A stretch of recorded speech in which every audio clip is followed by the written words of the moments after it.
Hello everyone, this is Coach Michele coming to you live from the ATL. I hope you guys are having an amazing day. I'm super thankful.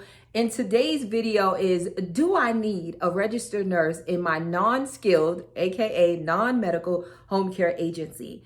And the answer varies. It depends on the state that you're in. So the first thing I'm going to tell you is make sure you go to your state's website to find out if you are in a regulated state, meaning Department of Health, Consumer Affairs. If you're in New Jersey, Department of Mental Health, you can literally Google, right? You can just simply type in whatever state you're in, example, Georgia Home Care Licensure Application, or Georgia Home Care license. You can type in South Carolina Home Care License. There's many things you can type in, guys, to find out if your state is regulated or not. Those are the keywords, regulated or non-regulated. If you are in a non-regulated state, then no, you do not need a nurse. But guess what? You can be in a regulated state and not need a nurse. That's why it's extremely imperative that you know the rules and regulations for your specific state. There's a bunch of states. I'll do another video on non-regulated states, but let's focus on if you are in a regulated state and you are required to have a nurse, what are the nurse's responsibilities? Because that's the number one question that we're getting outside of, do I simply need a nurse, right? So the main thing that a registered nurse is going to do would be your comprehensive assessment or assessment. In most cases, if a nurse is required by the state, it would be a head to toe comprehensive assessment, okay? And then supervisory visits. And again, let me preference this, guys. I'm giving you an overview because every state is different. So if you need a registered nurse, most likely these are some of the tasks, but it's not absolute, if you will. So a comprehensive assessment, supervisory visits, evaluations for caregivers, training, being responsible for training the caregivers. It could be responsible, especially if you're in the state of Georgia, you're able to offer skilled services as well under your private home care permit. So then, of course, the registered nurse can do any service that is under the scope of nursing in the state of Georgia. And then management, right? So if your state, there's just a few, if your state allows you to manage medication, of course, that's something that a registered nurse is going to do.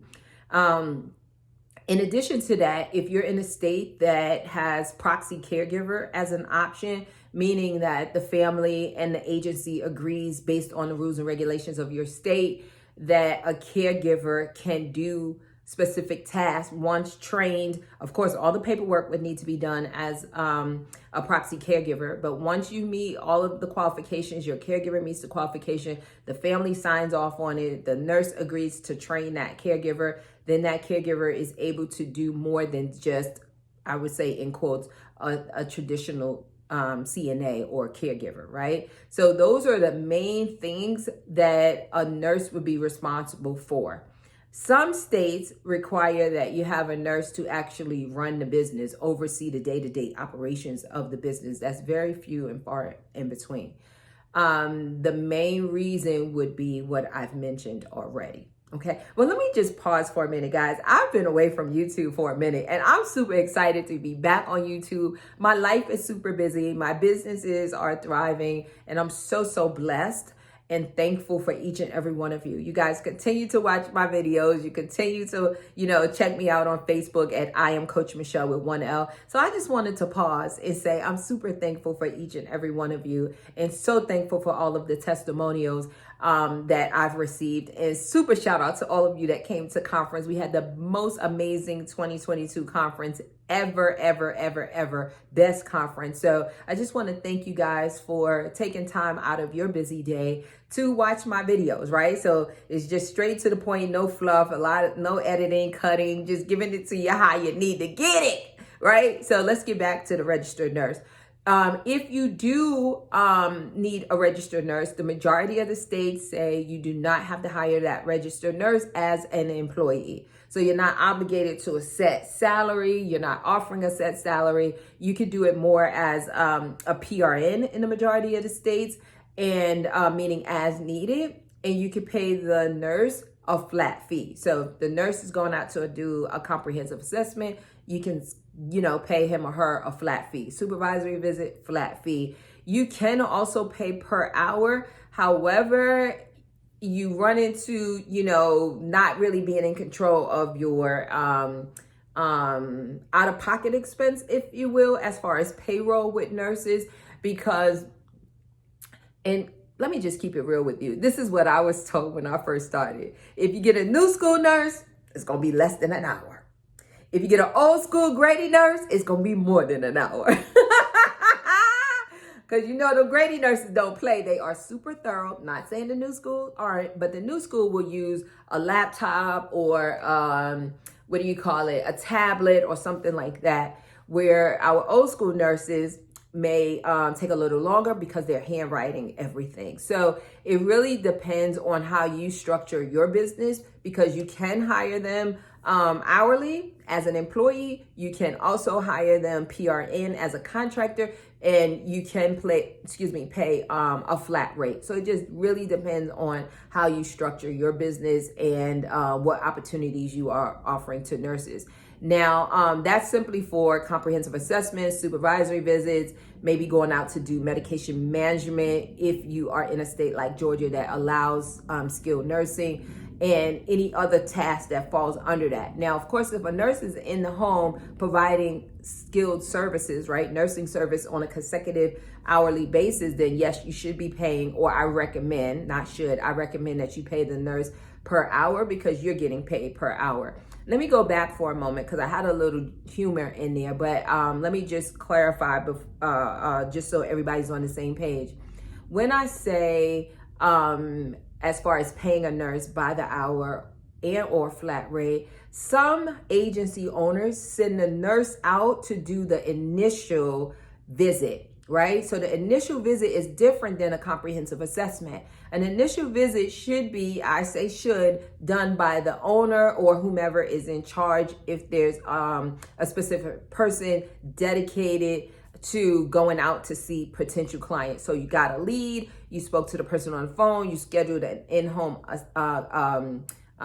evaluation or in-home visit or consultation. There's many words that you can call that first visit, in-home visit, whatever it is that you're calling that first time that you're in a client's home. Some people send a registered nurse out at that time. I don't recommend that. I only would recommend a nurse going out the first time is if the nurse is actually the owner of the agency. So she's the administrator and the nurse. The reason why I don't recommend sending a registered nurse out that is PRN is because the nurse may not have been trained on the business side of it, the sales, right? Because a lot of people don't want to think about home care as sales, because we're serving first and we're taking care of people, family, and loved ones, which is absolutely true. But at the end of the day, guys, at the beginning of the day, it is a business and you are providing a service. So when you're providing a service, there's money that's being transferred. Even if insurance is paying for it, still money being transferred, guys. So if you want to send your registered nurse out, set your nurse up for success, because the nurse is thinking comprehensive assessment, what are the needs? The nurse is not thinking how much we're going to be charging you per hour. The nurse is, not thinking about how you're going to collect your payment and what your invoicing system looks like. That's not what the nurse is thinking about, unless she's specifically been trained on the business side of it. So I strongly believe in setting people up for success. I want every single person to win and excel in whatever position that person is working in at that particular moment. So if you're sending your nurse out to do that first visit, just a quick recap, if you're sending your nurse out to do that initial in-home visit where the person is not a client, the person is still in that lead phase, potential client, train your nurse, set him or her up for success. If not, you're the owner, it's your business. You go out, especially, if you're new or if you haven't started to grow a team, if you haven't dedicated that task or outsourced it. Some people outsource. That's another thing. We'll talk about that in another video, but some people do outsource that to someone that has a business that specializes in doing assessments and, supervisory visits and things like that. So basically what I'm saying is that you have options. You have options. So the reason why you need a registered nurse, again, it would be for the things that I mentioned. Another thing to take into consideration that's very important, guys, is that whatever state you're in, your nurse needs to be registered as a registered nurse in that state. So the only time you can have a nurse that's not actually in the state assist you, especially with licensing, if you have to send in a registered nurse with your application, is if that nurse has a compact license. If so, then that's a whole different story, different video, different time. But just know in that case, it's okay. But if a nurse is, say you have your mom is a nurse in North Carolina and she just has a North Carolina license, then no, she cannot help you in Georgia, Pennsylvania, or where, even though in Pennsylvania a nurse is not required.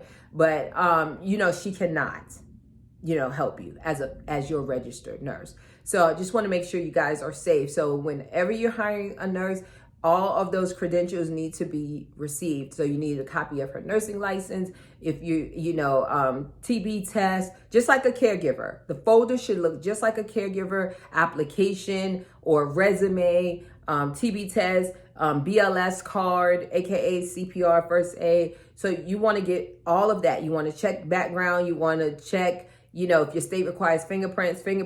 So it's not like you get anything less because this person is a nurse versus a CNA, a home health aide, a companion, sitter, whatever the case may be.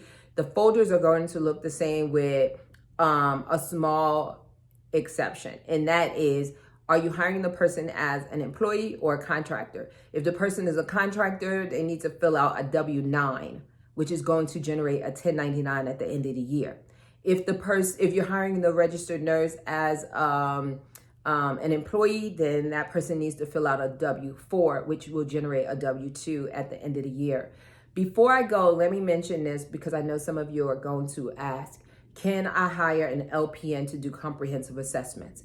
If your state is regulated and requires a registered nurse to do a comprehensive assessment, the answer is no. It has to be done by a registered nurse.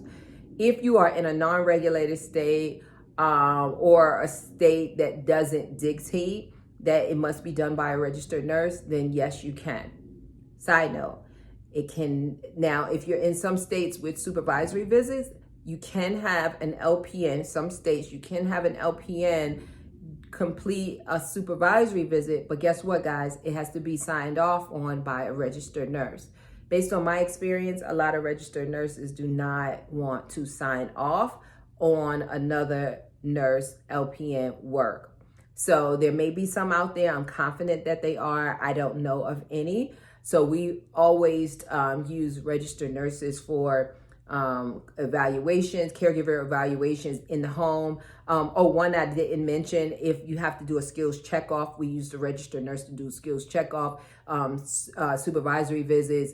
It's good to have a registered nurse if you have a client that, calls in and have specific concerns, or if the caregiver is in the home and the caregiver noticed something, then of course you want to be able to communicate with a registered nurse. That registered nurse may call the family or the client and may do a mini triage, right? Depending on the level of care that you're offering. And the nurse will say, hey, take your mom, to the doctor, schedule an appointment. Your mom may need to see a neurologist. You may want to, take your mom to urgent care, to the, emergency room, or whatever the case may be after that nurse, has a conversation. So there's extreme pros when having a registered nurse. I personally think everybody should have a registered nurse. Even if you're in a non-regulated state, I think you should have a registered nurse. I mean, a registered nurse can save you from getting in some hot water. I'm just telling you straight up, a registered nurse is very important in this type of business, even if you're offering non-skill. Even if you just consult with a registered nurse, have a registered nurse that you can run things by. You may pay for a consultation. You may pay, by the hour or whatever the case may be. Especially if you're just starting your business and you're offering some services that you're not sure about, or again, if you're in a state like, Maryland or, Georgia that allows you to offer skilled services and you're not a nurse, you definitely should have a nurse. I don't know any other way to say it. So y'all take care. God bless. Love you, love you, love you. I'm going to drop some more videos. So you guys have an amazing day. You can check me out at myhomecarecoach.com, myhomecarecoach.com. We have some great candid conversations, recordings on our website. We have services on our website, different type of packages. So you can go to myhomecarecoach.com to find out more. Don't forget to like and subscribe if you want more information about the home care industry. Take care. God bless.